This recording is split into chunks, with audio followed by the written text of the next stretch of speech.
We are going to take a break now. We're going to be discussing UFOs, but they're no longer called UFOs. They're called UAPs. Now, if somebody starts a conversation with you about UFOs, you'll probably start by thinking that they are a bit cranky, a bit secty, or a bit kind of, you're fascinating, but I'm not sure I want to get into this too deeply. But something has now happened to the whole debate surrounding objects, unidentified objects, aerial objects that we know nothing about. And the reason the narrative is changing goes right to the heart of the US government. Because right now, there is a former intelligence official called David Grush, and he has come forward to say that the government has possession of intact and partially intact alien vehicles. In other words, he thinks that there has been a cover-up of things that people have known about right at the heart of government, alien sightings that nobody has been able to speak about out loud. And if you go back into history of the conspiracy theory, you always kind of start at Roswell in 1947, where a mystery object falls to the earth and no one quite knows what it is. And then you get the conspiracy theories about Area 51 in the Nevada desert, where there are US Air Forces conducting all these secret missions. And it's like this is where the conspiracy theory was born. And yet what's happened in the past few years is that government have been more open in the US about what they know and what they don't know, and prepared to disclose much more than they have previously.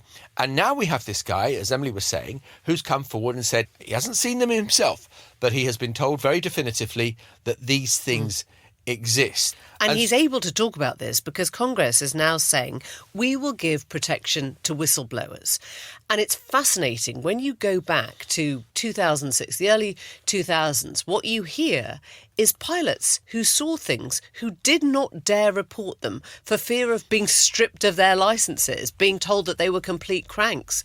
And so they've kept a lot of this secret until now, because Congress is now saying you can come forward.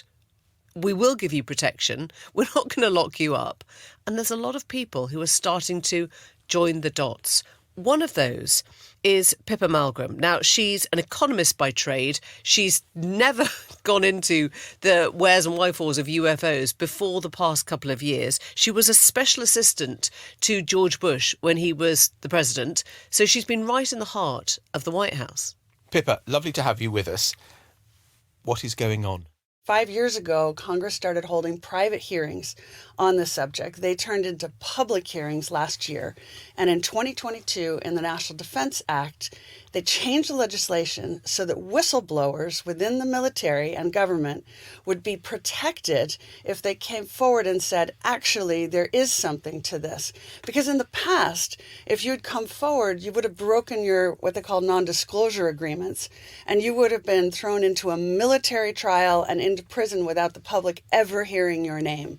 So this has totally changed the environment, and that's why we have a whole bunch of people stepping forward saying, actually, something's going on this subject. And there is one person in particular who kind of seemed to have been vaguely at the centre of this, kind of the congressional liaison person for one of the agencies, who said they have recovered a UFO or a UAP intact and you don't know about it. Is that right? He actually said the United States has recovered many of them, just to be clear. So Congress is now saying, what? Have we been lied to? And now congressional hearings are going to be held on this. But what really matters is that this fellow, David Grush, is not only an Afghanistan combat hero, but one of the most senior intelligence officers the United States has, also having worked for the Geospatial Intelligence Agency.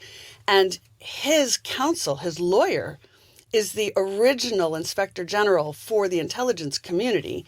And the Pentagon gave him permission to bring this case. So the Pentagon and David Grush are aligned, trying to reveal who is lying within the Pentagon about what they have. And what does he think he's seen? Just to get to the bottom of this. Yes. When we're talking about alien vehicles? We're not talking green lights and dealy boppers. What are we talking about? Well, so let's move back a little bit to 2006, which is when U.S. Navy pilots started to report that they were seeing these aerial objects almost, I quote, almost daily in their combat training missions.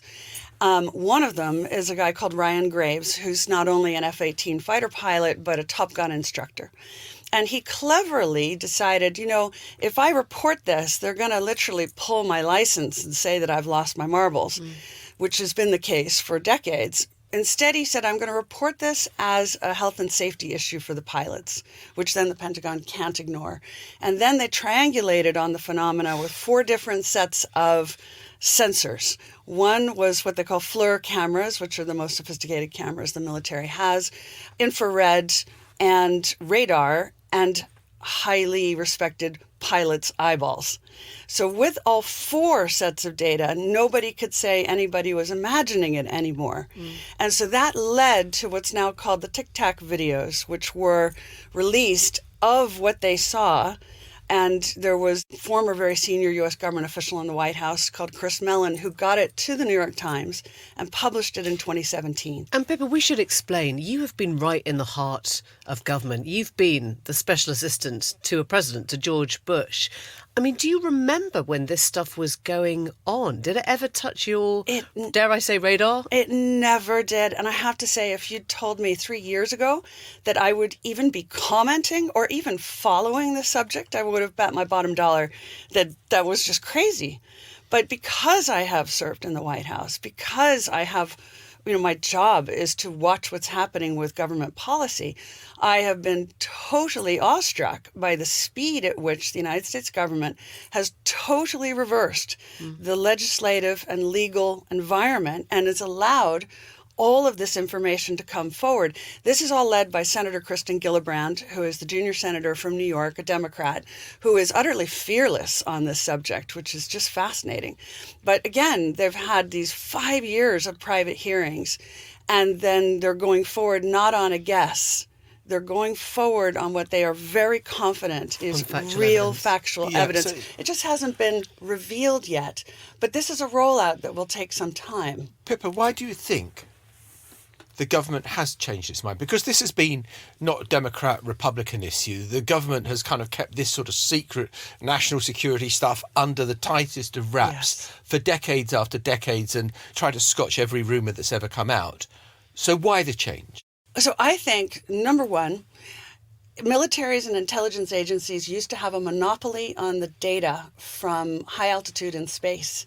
But now we have so many private satellites and cameras that they don't have a monopoly on the data sort of drones, anymore. Including drones, which I've been a manufacturer of, which is partly how I began to understand, wow, this is how it's happening. I think it's as well that the triangulation on the phenomena in various ways has led people to be more confident. They're not just seeing it with their eyes. So therefore, there's something real. And then, to be honest, Senator Gillibrand has been just extraordinary in taking this forward. And notice, it is pretty much the only subject on which there is total bipartisan support.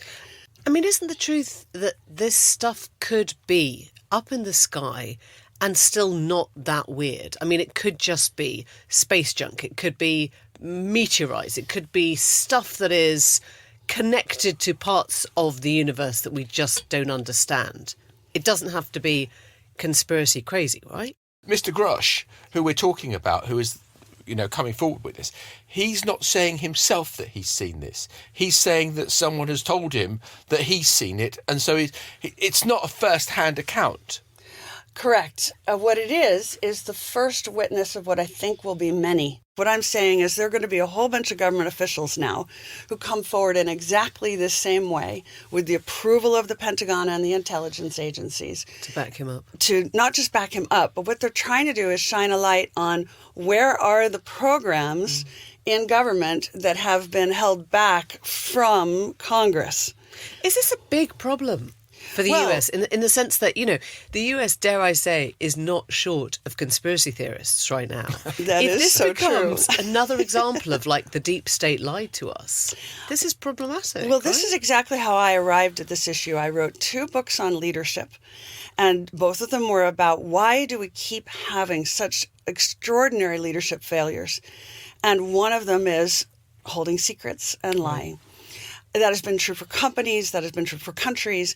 So this is one of those issues. I mean, you had J. Edgar Hoover at the head of the FBI for 50 years, right? Hello. He kept a lot of Talk secrets. about secrets. Right. So, Well, you had Roswell in 1947, didn't well, you? indeed. And maybe that is another contributing factor to why now is transparency. We live in a world now with such extraordinary transparency.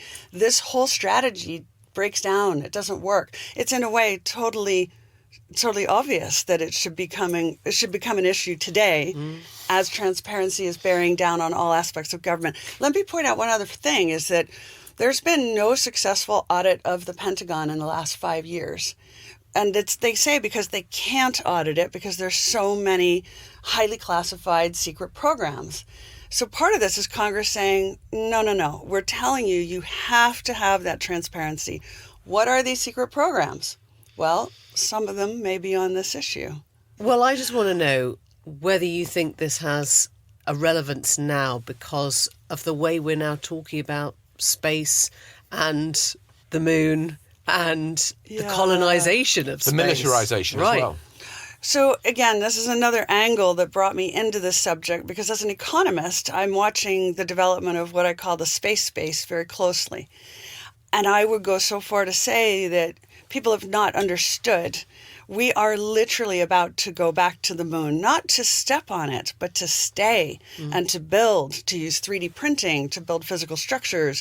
Already monies are being allocated for power grids on the moon. And this is no longer science fiction.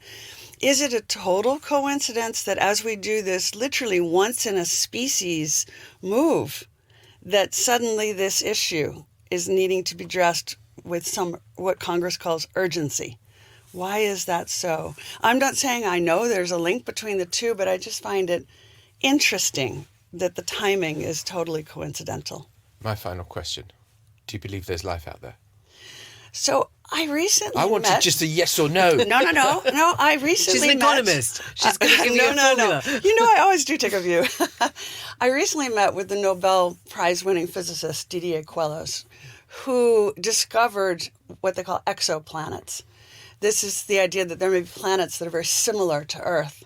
And when he came up with this idea, people thought that was crazy. There could not be another planet like Earth. Now we've proven, partly because of the James Webb Telescope, there are at least 5,000 that we can detect in the universe. So his whole focus is on, is there life in the universe? And I think the right answer, and I was sitting with the Astronomer Royal last night in Cambridge, the answer is we have to ask this question. And even if we find the answer is no, at least we'll know because we asked the question. But Or we have to redefine what life means. Or we have to redefine whether it needs what life water, is. whether it needs oxygen, Yes. or whether things could be alive or living without following the kind of human pattern or the Earth pattern exactly, of or life, right? what we already know. And I also think that what is happening here is we're going to probably find that physics itself is going to start being redefined with new elements, new boundaries, new discoveries that come from all of what we're describing. But I'll finish just by saying I find it incredible if it is true that this story could have been suppressed for so long. And it's interesting that in the legislation, it calls for all of the military and intelligence agencies to hand over not only what they have on the subject, but who they have discredited over the years for suggesting that it was true. So I suspect lawsuits Apologies will be, forthcoming. well, maybe not apologies, but lawsuits will start to Right. happen around this. And I think that's very interesting. And second, I think from talking to a lot of people who are directly involved in this, it does not feel like these people are making it up. Pippa, fascinating. Thank you so much. Thank you so much. Thanks. Yeah, I mean, it's almost like the X-Files has come to life. I mean, it's a shame Gillian Anderson can't get any good parts now. Of course, Ms. Anderson is playing one Emily Maitlis in the reconstruction of some interview or other that she did. Can't think of anything to say to that.